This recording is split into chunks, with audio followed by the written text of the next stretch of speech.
Donc maintenant, on va passer au Ikar Hasheni, deuxième attribut de foi, qui est donc ramené dans ce chant extraordinaire de Yigdal. Il est écrit comme ça. Echad ve'en yachid keichudo ne'elam ve'gam en sof le'achduto. D'accord? Donc on dit Echad ve'en yachid keichudo. Il est un, il n'y a personne qui est un comme lui. Ne'elam, Hachem il est caché. Ve'gam en sof le'achduto. Et il n'y a pas de fin à son unicité. Donc Dieu il est un. Et il explique Achdut Echad Haemet. Il dit Achdut Echad Haemet. C'est une unicité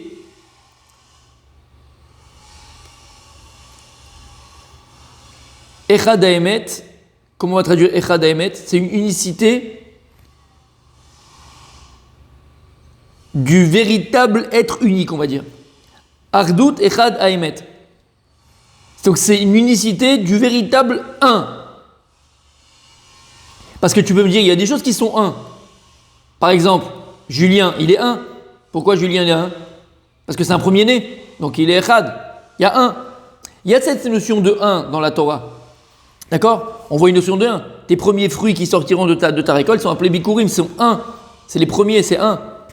Mais là il dit attention, à Kadosh Baruch Hu, lorsqu'on parle de un, de Dieu, unicité de Dieu, de Achdut Hashem, Echad Haemet. C'est le véritable un. Ça veut dire quoi? Lo kechad hamin aklali, velo kechad hamin aprati. C'est pas maintenant comme un par rapport à quelque chose de général ou quelque chose d'individuel. Velo kechad amurkav anichlak lachadim velo beguv apashut amekabel achiluk. Velo kechad aminyan. Il dit comme ça. Donc il n'est pas un comme quelque chose qui serait composé de plusieurs choses et qui feront un. Ou c'est pas un aussi dans un compte. C'est-à-dire qu'il y a un compte et puis il est un par rapport à ce compte-là. Non. Lorsqu'on dit que Dieu il est un complètement. Et il est un uniquement par rapport à lui-même. Nous, quand on dit un en général, on dit un, il y a le premier de la classe. Il y a une course, le type il est arrivé au premier de la course. Donc il est un, il est premier. Il est premier. Mais il est premier par rapport à d'autres choses qui sont extérieures à lui.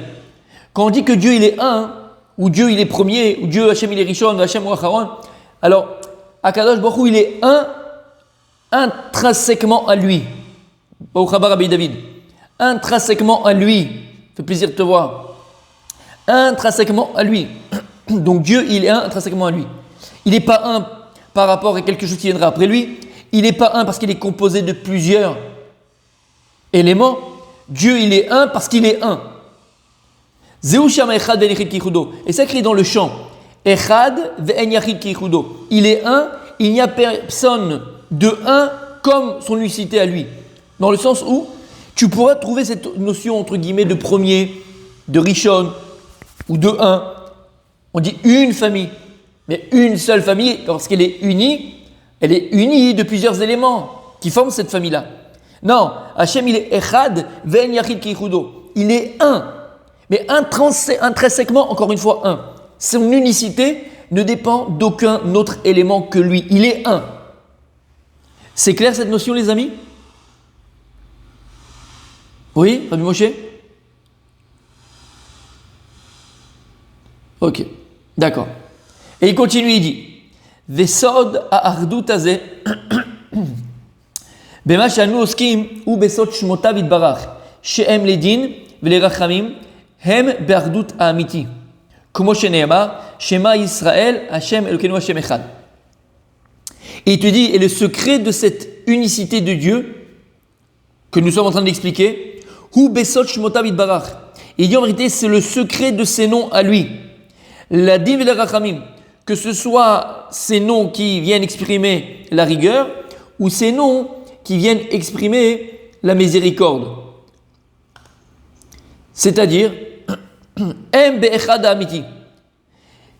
c'est-à-dire que même ce qu'on appelle les Shemot Hashem, les noms de Dieu, Dieu il a un nom de Rachamim qui est Yud Ke Vav Ke, El, de rigueur, les noms de rigueur de Dieu c'est Elohim par exemple, ou il y a un nom qui s'appelle Shakai, Shin Dalet Yud, et ainsi de suite. Même si Dieu il a des noms entre guillemets différents, alors c'est lui que Dieu il a des noms différents, alors il peut pas être un, il est plusieurs. Non. Davka précisément, tous ces noms-là que nous, humains, donnons à Dieu, s'inscrivent en vérité dans une unicité de Dieu. Nous comprenons Dieu de différentes manières. Nous définissons et donnons des noms à Dieu en fonction de comment il se comporte avec nous, comment nous le percevons de différentes manières. Mais lui, par rapport à ce qu'il est, ça ne change rien. Il reste un, sans aucun élément qui formerait cette unicité-là, même par rapport à ses noms. Comme chez les Mar, parce qu'on dit Shema Israël, Shema Hashem Echad. Et c'est ce qu'on dit dans les Shema Israël. Écoute Israël, l'Éternel est ton Dieu, l'Éternel est un. Il faut comprendre que Dieu, il est un. Et ce qu'on a dit, c'est que Dieu, il est un, unique, c'est qu'il n'a besoin de rien d'autre que lui pour exister. Et cette unicité de Dieu ne sera jamais composée d'éléments qui formeront cette unicité. Dieu, il est tout en même temps. Et ça, c'est l'unité de Dieu. Rak. Ce que je viens d'expliquer maintenant, il dit. Et là, simplement, c'est que les actions que Dieu va accomplir, entre guillemets, lorsque maintenant c'est Or En Sof Baruch Hu, cette lumière infinie éternelle de Dieu, va descendre et va traverser tous les Olamot, ça Franck il adore, c'est pour toi Franck, il va traverser tous les Olamot, il va traverser tous les mondes pour arriver à notre monde à nous. J'ai expliqué que la perception de la lumière de Dieu, la perception de Dieu que nous allons avoir, elle va être différente selon les individus, elle va être différente selon même les temps, elle va être différente selon les endroits. Mais la perception, elle est toujours par rapport à nous, elle ne sera jamais par rapport à Dieu, Chas v'Shalom. Donc la perception qu'on aura de Dieu, elle est par rapport à l'homme. Donc les changements de la perception de Dieu ne sont définis que par rapport à l'homme. Mais ça ne change rien à la source qui, elle, à sa source, est un. Et donc c'est par rapport aux récepteurs de cette lumière divine, par rapport à ces récepteurs-là de ce dévoilement de Dieu, qui fait que à Kadosh Baruch Hu, on le voit de différentes manières. Mais ce n'est pas parce que toi, en tant qu'humain, tu le vois de différentes manières que ça change quelque chose dans son unicité. Au contraire, l'unicité de Dieu, encore une fois, elle est intrinsèque à elle et elle ne dépend de rien. Dieu, il est tout en même temps. Et c'est ce que je vous répète 1000 fois, les amis. J'ai répété ça dans mes cours 1000 fois. Tout ce qu'on pourra dire sur Hachem, sur Dieu, tout ce qu'on pourra expliquer sur Dieu, tout ce qu'on pourra essayer de comprendre sur Dieu, ce ne sera jamais assez vrai. Parce que nous savons le comprendre en fonction de notre cerveau humain. Et l'humain ne comprend les choses uniquement quand elles sont coupées, lorsqu'elles sont en khalakim, quand elles sont en parties. Tu as plusieurs parties, et une fois que tu as toutes ces parties-là, tu vas essayer de les lier, les associer pour avoir une image complète de ce que tu veux comprendre. Nous, on est obligé de partager un sujet, de découper un sujet. Lorsque quelqu'un fait des études de médecine, il ne veut pas tout d'un coup apprendre tout le bouquin de médecine, c'est pas possible, toute la médecine. Et là, ma première année, et dans l'année, on va te découper en trimestres. Ce trimestre, voilà ce qu'on va apprendre. Ce trimestre, voilà ce qu'on va apprendre. On va te découper pour que tu aies une compréhension ensuite de la chose. Donc tout ce qu'on pourra dire sur Dieu, ça ne sera jamais assez vrai puisque Dieu, il est tout en même temps. Dieu, il ne peut pas avoir un premier trimestre, un deuxième trimestre, un troisième trimestre. En tant que Dieu, en tant que ce qu'il est, en tant que son unicité. Et puisque nous, on veut essayer de comprendre. Et le travail de l'homme, c'est d'arriver à savoir Dieu, à quel nous a créé, avec cette faculté de pouvoir, oui, le comprendre, mais avec ses compréhensions humaines, et donc limitées, et donc définies. On va définir un trimestre, on va définir des moments. Mais encore une fois, ça ne va rien changer à Dieu. Donc je vous répète encore une fois, tout ce qu'on pourra étudier, tout ce que vous étudierez dans votre vie, Be'ezrat Hashem, où on parlera de la grandeur de Dieu et d'Akadosh Baruch Hu, ce ne sera jamais assez vrai pour Dieu. Parce que Dieu, tu ne peux pas dire qu'il est miséricordieux, puisque Dieu, il est, en même temps d'être miséricordieux, il est aussi le djinn, et en même temps, il est aussi redoutable, et en même temps, Dieu, il est tout en même temps. Donc à partir du moment où tu définis Dieu, tu le limites, et Dieu, il est illimité. Donc malgré que l'on a cette obligation de comprendre Dieu, de savoir Dieu, d'apprendre Dieu, et on va le faire avec notre sechel, avec notre intellect, notre réflexion, notre conscience qui est limitée, comprend qu'Akadosh Baruch Hu, il est tout en même temps. Avanitzad prinatam be'ukaram emblissof ou blitachlit. Et c'est ce qu'il dit. Mais par rapport à la source de ces choses-là, alors sache qu'elles sont infinies sans aucun but en tant que telles. Vesham en sheach lomar afilut teva shel echad. Maintenant, même par rapport à Dieu lui-même, de dire que Dieu il est un, dire que Dieu il est echad, déjà c'est un blasphème. Vous vous rendez compte ce que ça veut dire? Ça veut rien dire.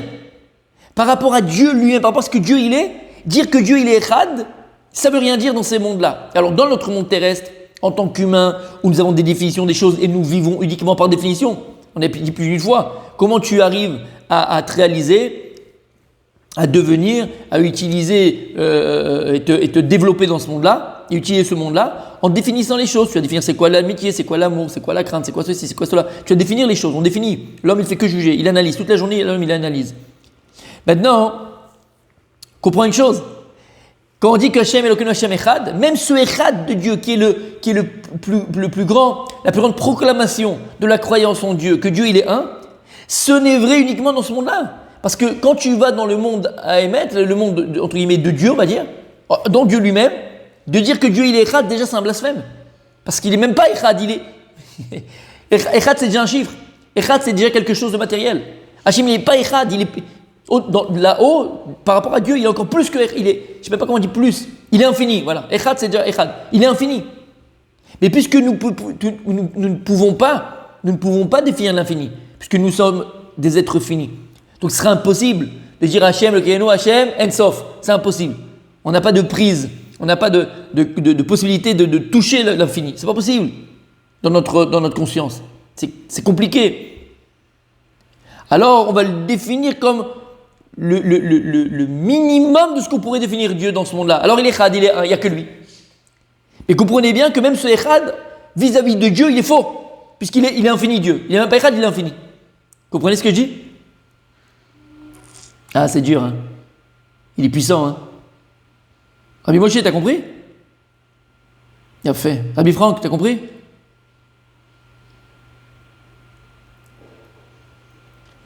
C'est ce que je viens de le dire maintenant. C'est impossible d'imaginer ce qu'est l'infini, puisqu'on est des êtres finis. Et on ne vit notre vie et comprendre. Ouais, bien sûr. C'est impossible. C'est impossible. Puisque l'homme et toute Rabbi Moshe et toute notre vie, on juge. Et quand on juge, on analyse. Dans n'importe quel, tu vas au supermarché, tu vas juger, tu vas analyser. Tu vas dans un garage, tu vas juger, tu vas analyser. Tu vas parler avec quelqu'un, tu juges. On fait que juger, analyser, parce que le regard qu'on pose sur les choses, en réalité, c'est on les analyse, on juge ces choses-là. Pas juger dans le sens bon ou mauvais, pas forcément. Juger dans le sens comprendre, réfléchir. Lorsque même tu vas essayer de comprendre une chose, tu l'analyses. Et l'analyse, c'est pas forcément un jugement, mais à la fin, l'analyse peut t'amener aussi à un jugement. Et quand tu analyses une chose, c'est que tu le définis.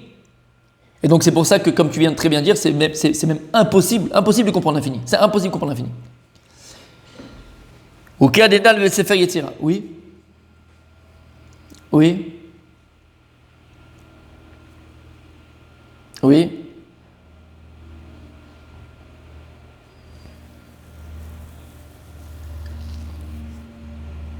Exactement. Exactement. C'est très vrai.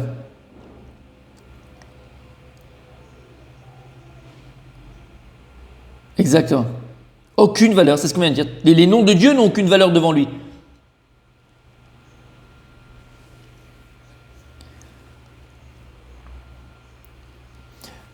C'est une passerelle. Ouais. Émet. Mais je vais te dire encore plus loin, même ces noms de Dieu qui sont très très évolués, même ça par rapport à Dieu, c'est pas très vrai. Tu comprends? C'est même pas vrai. Parce qu'aucun nom ne pourrait définir Dieu. Oui, ce que je viens d'expliquer, c'est tout à fait vrai, ils sont pour nous. Mais dans le sens où même ça par rapport à Dieu, c'est pas vrai. Parce que Dieu, il est tout en même temps. Alors ça, c'est les choses qui sont les plus élevées malgré tout, mais il a fait. Et il dit, Veka Detan Sefer Yetzira. Comme ça, il écrit aussi dans Sefer Yetzira, Vifne Echad Mata Sofer. Et il dit dans Sefer Yetzira, il dit comme ça, Vifne Echad Mata Sofer. Et avant un, qu'est-ce que tu peux compter? Parce que le monde de la contemplation, le secret du monde de la contemplation, ou Besod, c'est le secret du Echad Yachidum Yuchad. Il est un, unique, ou Miyuchad est spécial dans son unicité. Personne ne lui ressemble dans son unicité, Dieu. Veshayach Ribour, Velopirud. Et là-bas, au contraire, c'est uniquement lien et non pas séparation. Il ne peut pas exister de séparation dans Dieu, puisqu'il est un. Un de manière intrinsèque. Aval, Beshorasham, Locher Lomar Afilu Chibour, Lerov, Aelem, Be'etzem, Apashut. Mais par rapport à Dieu, en vérité, même quand le Yetzer Hara, il t'explique que là-bas tout est Bechibour, dans la Matzilut, le monde de la contemplation, tout est lié. Même de dire que tout est lié dans le monde de la contemplation, c'est faux. Vous comprenez ce qu'on dit? C'est faux par rapport à Dieu. Rien ne sera jamais vrai par rapport à Dieu. Et c'est ce qu'on dit dans la chanson. Donc on a dit au début, Echad ben Yachid ki Yichudo, Nelam, après on dit Ne'elam, Dieu il est Ne'elam, Vegam ensof l'arduto. Il n'y a pas de fin à son unicité. C'est-à-dire que l'unicité de Dieu, elle est ensofit, elle est infinie. Ça veut dire quoi? Shiu neshama le neshamot.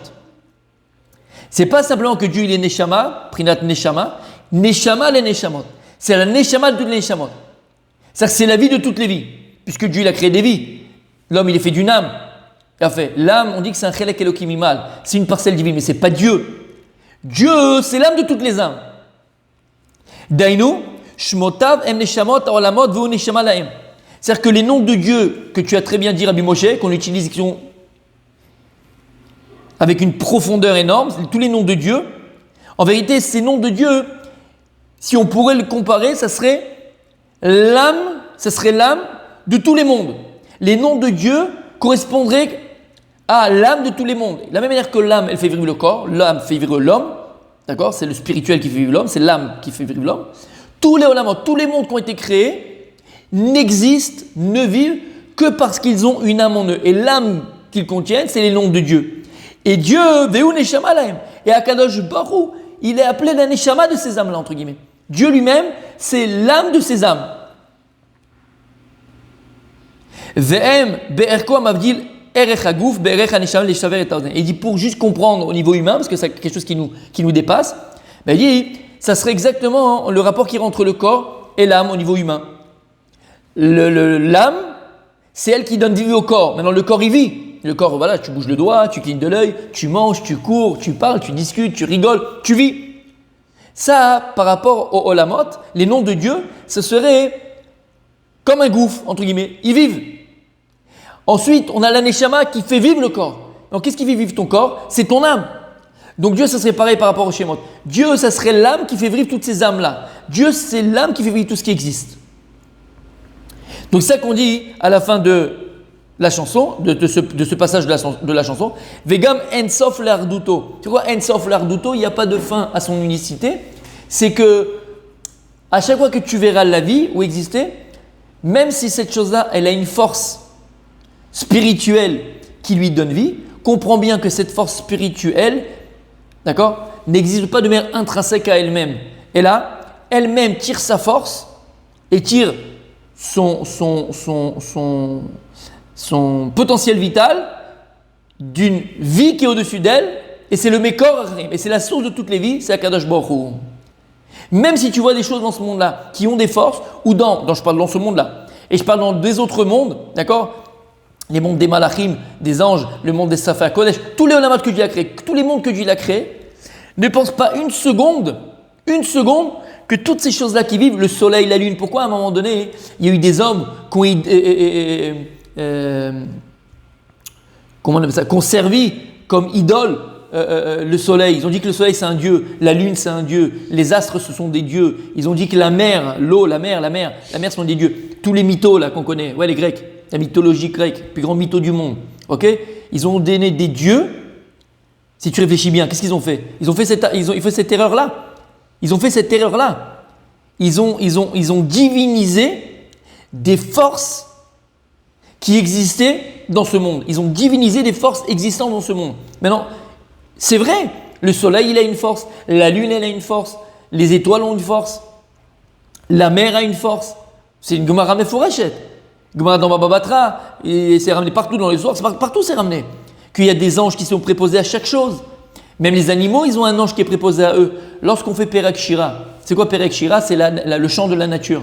Et on dit que la grenouille, voilà ce qu'elle dit. On dit que le chien, voilà ce qu'il dit. Voilà ce qu'il dit.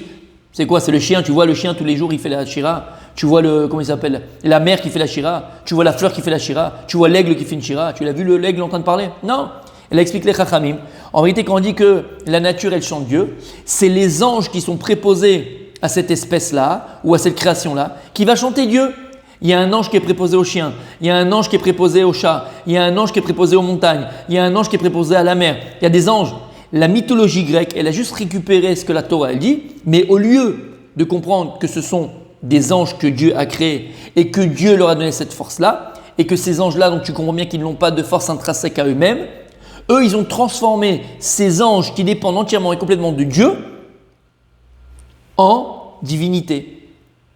Ils ont séparé la force de ces éléments-là à leur source, qui est Dieu lui-même. Et donc ils ont dit qu'il y a un Dieu de la mer, il y a un Dieu du soleil, il y a un Dieu de la lune, parce qu'ils ont divinisé ces forces existantes dans le monde. C'est vrai qu'il y a des forces existantes, mais ils ont divinisé. C'est-à-dire qu'ils ont séparé ces forces que Dieu a créées du Créateur. C'est complètement idiot, c'est complètement... et c'est surtout dommage. C'est ça la mythologie grecque. Donc il y a du vrai. Le Mécor, quand tu grattes un petit peu, tu comprends pourquoi ils ont... D'où ça vient. Ça vient de la Torah. Dieu il a créé le monde comme ça. Hachim il a créé des malachim. Dieu il a donné des anges, il y a des anges préposés à telle et telle création. La différence, encore une fois, et l'erreur qu'ils ont fait, c'est qu'ils ont divinisé en pensant qu'ils avaient une force intrinsèque à eux-mêmes. Et c'est ce qu'on dit ici. Comprends bien une chose, que toute la création dépend d'Akadosh Baruch Hu. Dieu a appelé Neshama la Neshama. Dieu a créé des Neshamot. Dieu a créé des forces. Et il leur a donné un tafkid, une mission à accomplir dans ce monde-là. Il y a le Dieu de la mer, dans Baba Batra, le Dieu, il y a l'ange de la mer. Dans la Gemara dans Baba Batra, elle raconte comment il arrête le vent, ils ont des noms. C'est extraordinaire, c'est magnifique à comprendre. Mais tous ces malachim, tous ces anges-là, ils ont été créés par Dieu. Et ils ne tirent leur force existentielle, spirituelle, uniquement et directement d'Akadosh Baruch Hu, uniquement de Dieu. Et c'est ça qu'on dit. Ve'en en sof l'erduto. Dieu, c'est la force de toutes les forces. Et pourquoi c'est important de le comprendre? Et ce deuxième maintenant passage, c'est exactement pour enlever à l'esprit toute forme d'idolâtrie. Toute forme d'idolâtrie, de penser que peut-être il y a plusieurs dieux, ou il y a d'autres forces qui sont que Dieu, Non. La foi juive dans le judaïsme, Echad ve'en yachid keichudo. Dieu il est un et toutes les forces existantes ne tirent leur force que de Dieu. Voilà les amis pour aujourd'hui, on continuera demain